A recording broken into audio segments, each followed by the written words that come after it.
Single father buys baby food with his last coins. The businesswoman behind him says, "I'll cover it." "You're short by 87. The cashier's voice sliced through the quiet murmur of the neighborhood store like a sudden gust of wind. Noah Reeves froze. His hand hovered above the counter, offering the last of his change, 3 worn quarters, a lone dime, and a few faded pennies that bore the weight of weeks of hardship. Behind him, his toddler daughter, Lily, began to fuss. It was a low, uneasy cry, the kind that throbbed with hunger and exhaustion. She sat in a scuffed shopping cart, her cheeks sticky from the remnants of a squash granola bar, her small legs kicking with protest. Noah gave a tight, weary smile. "Can you take off the formula?" "You didn't buy formula," the cashier said without looking up. Oh, of course he hadn't. He only had one item on the belt, a generic pack of size 2 diapers. That was all he came for, all he could afford, or thought he could. He searched the other pocket of his coat, coming up with 2 more nickels and a tarnished button. He recounted everything twice. Still short. Someone behind him muttered, "Shouldn't have kids if you can't afford him." Noah didn't turn around. Instead, he crouched beside Lily and tugged gently at her jacket as if adjusting it, fingers patting his coat in a desperate search for something, anything. He found only lint and forgotten receipts. Just as he was about to give up, his fingers touched a cool edge. Quarter. He held it up like treasure, heart pounding with hope. But in pulling it free, a penny dropped and clattered onto the floor. It spun beneath the cart.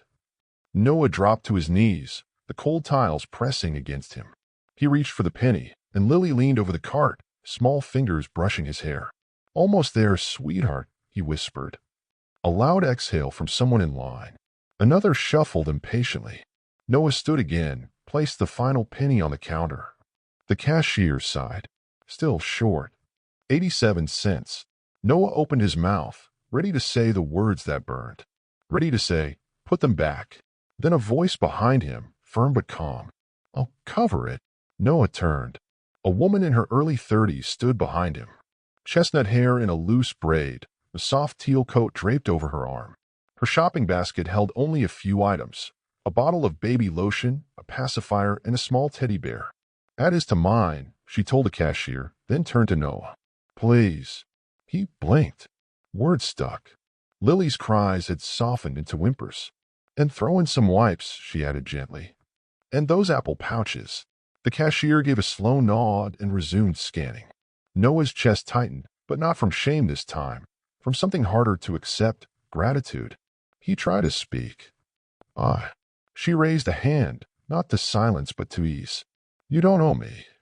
She deserves to go home dry and fed. Her eyes met his, not with judgment, but something else. A familiarity. An understanding. He nodded. Just barely. The line had gone quiet. Maybe some still judged. Maybe some looked away. But in that moment, none of it mattered. What Noah didn't know was that this woman, the kind stranger who had just stepped in, had seen him once before. And she would see him again. He looked down at the bag the cashier handed over. Diapers, wipes, a couple of fruit pouches, and a small stuffed lamb now resting atop the pack. Noah held the bag to his chest. Each item carried more than weight. He turned to her. "I'm not asking for help," he said, his voice low. "I'm not a beggar." It wasn't pride. It was pain. "I know," she said, her voice steady. "I never thought you were." Noah looked away, eyes brimming. It was the first time in a long time someone had looked at him like that. She added, "When I was a baby, my mom used to reuse diapers. I remember the smell, the cold. I remember people looking at her the same way. I'm not helping out of pity. I'm helping because I remember." That stopped him. He looked at her again. Really looked. Lily giggled behind him, reaching for the stuffed lamb. He steadied the cart. Noah gave a soft nod. Not surrender. Not defeat. Just understanding. "Thank you."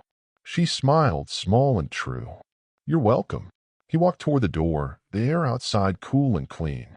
At the edge of the parking lot, he reached into the bag, pulled out one of the fruit pouches, blueberry pear. Probably organic. Probably unnecessary. He walked back and placed it on the shelf near the register. He kept the diapers, the wipes, the lamb. But that pouch? That was more than they needed. Noah had a rule. Take only what you can't return. He strapped Lily into the car seat of a rusted sedan that coughed when it started. She babbled, the lamb cradled in her lap. As they pulled away, he whispered, "I'm not a beggar." And for the first time, he believed it. The skyline from the 20th floor of Ardent Bloom Industries gleamed in the early light. Glass towers caught the sun. But inside her office, Ivy Langley stood quiet, holding an old copper pendant. The chain was delicate, the etching almost faded. In Reeves, the letters read. There was a knock. "Come in," Ivy said. Maria, her assistant, entered. "Reports for Pinewood Outreach." "Also, you're holding that again." Ivy smiled faintly. "Do I always?" "Only when you think about the fire." She nodded. "I dreamt it again. I was 6. The shelter caught fire.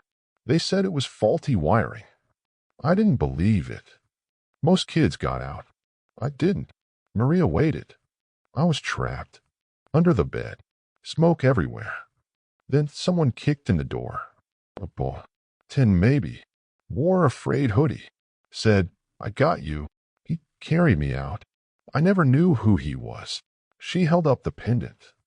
It came off his neck. Later that day, Ivy visited a community center supported by her company. She often came quietly. No cameras. She paused at the counter. A man filled out paperwork, a toddler on his hip. Lily. Her breath caught. It was him. He turned. "I didn't expect to see you again," she said. "Neither did I. Thanks again. She's lovely. We're just here for formula." They said Friday. "I know. I helped fund this place." He blinked, then nodded. "Do you still work on engines?" He tilted his head. "When I can. We need a mechanic at Ardent. Decent pay. Flexible hours." His eyes narrowed. "Because I'm broke? Because you're honest. And you deserve a shot." He didn't reply. But she saw it, a flicker of hope. The garage was humble. But to Noah, it felt like purpose. He showed up early. Lily strapped to his chest in a hand-me-down carrier. As he worked, her giggles echoed off concrete walls. He was meticulous. Trustworthy. Ivy noticed. One Thursday, she walked in. Lily sat nearby, building a spaceship for hubcaps and quartz. "Is that safe?" "No fluid." "She says it's her rocket." "This is her launch pad." Noah grinned. "She's aiming for Mars." Ivy laughed, unexpectedly soft. Real. A week later, Lily had a fever. Noah panicked. Ivy didn't hesitate. "Get in," she said, unlocking her car. At the clinic, she handled the forms. Noah stayed by Lily's side. "You're a good dad," she said quietly. "I'm trying." "That's enough." Weeks passed. Ivy visited more often. They shared stories, smiles, silence. It wasn't love. Not yet. But it was something. Then the photo. Ivy holding Lily outside the center. An innocent moment. Turned viral. CEO uses single dad for publicity. Trolls attacked. Press speculated. Ivy didn't respond. Just stared out her window, pendant in hand. Noah stormed in. "They're using you." And her. "You don't have to take it." She whispered, "I'm not crying over headlines. I'm crying because someone finally stood up for me." He paused. "You just did that." She smiled through tears. "You showed up. That matters." Weeks later, a letter arrived. Job offer, operations supervisor. Noah hesitated. That night, Ivy showed up at his door. Rain in her hair. Blanket in hand. For Lily. Inside, she said gently, "Don't walk away from someone who believes in you." He lowered his head. Let her see his cracks. "I see you," she whispered. He wept. And when the rain cleared, he whispered, "I'm in." Months passed. The garage became a training center for single parents. Lily started preschool. Ivy walked beside Noah, hand in hand. At a podium, she introduced him. "Meet the new head of Second Gear Initiative." Noah spoke. "I thought survival was enough. But someone showed me being seen is everything." Applause. That night, they sat in a park. Lily asleep in his arms. Ivy beside him. No words. Just peace. This wasn't a fairy tale. It was real. And it was just the beginning.